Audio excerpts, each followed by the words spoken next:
Sí, esta campaña hemos encontrado un desafío grande comparando con los cultivos de soja, incluso con los de maíz. Lo que encontramos fue quizás la presión más grande y con mayor distribución, porque no es solamente el impacto en algunas zonas, sino la distribución de ese impacto en un cultivo extensivo, comparable con algo que nosotros miramos mucho ahora, que es Brasil, con su safrinha, que es la zona de máxima presión. O sea, hemos tenido una situación similar.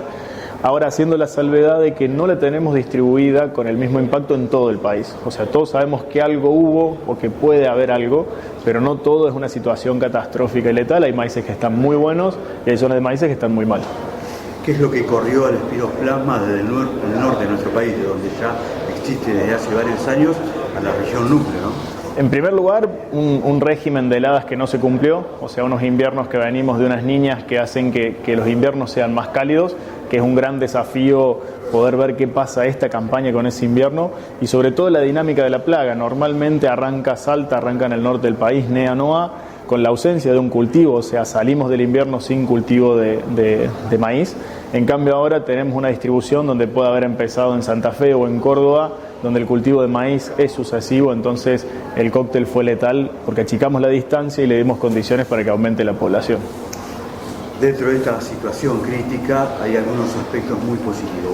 Rápidamente se conformó una red nacional.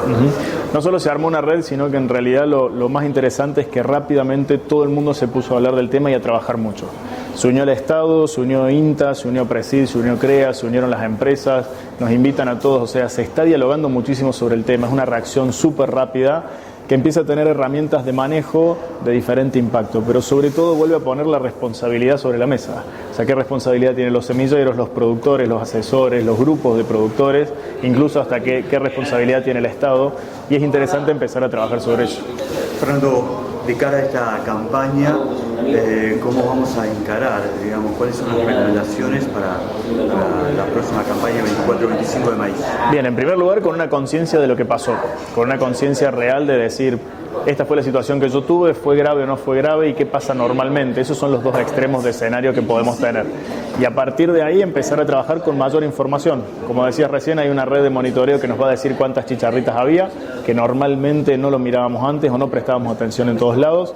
Tenemos una mejor recomendación de productos, tenemos manejos químicos, manejos biológicos, o sea, tenemos más herramientas, nos podemos preparar muchísimo mejor para este examen de vuelta y esa es la idea de seguir trabajando con un maíz cada vez más sano.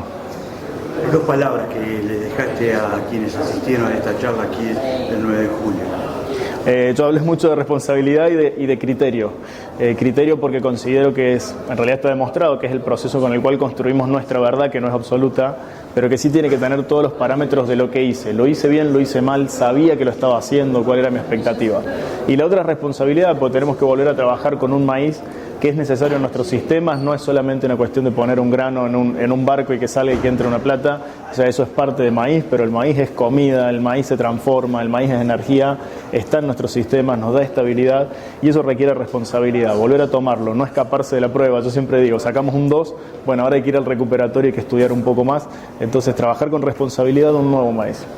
Finalmente, ¿hay algunas recomendaciones a la hora de sentar maíz en esta nueva campaña? Obviamente estamos o post cosecha o cosechando, cuidar de no dejar maíz guacho, no dejar semillas dando vuelta, ese es el inicio del problema que podemos tener. Chequear mucho lo que salga del invierno, el invierno es clave, es el factor que nos trajo el problema y puede tener parte de la solución y sobre todo lanzar un plan, yo hablé mucho de un plan, armen un plan para ver cómo hacemos este maíz, si lo vamos a hacer, cómo lo hacemos, qué híbridos, qué necesitamos. Para eso KWS tiene su red de distribución y como ustedes ven, nos trajeron hasta 9 de julio para conversar del tema, juntaron productores, entonces empezar a decir, yo necesito hacer maíz, o yo quiero hacer maíz, o yo considero que la situación me da para hacer maíz, ¿qué maíz uso? ¿Qué híbrido uso? Una pregunta que te dije que no me podías hacer era ¿qué híbrido va? Porque consideramos que no hay una sola genética, hay que ver qué escenario y la genética cómo está disponible. Según el nivel de presión vamos a poder jugar con todos los híbridos o con algunos más defensivos y eso es parte de una conversación que tenemos que tener.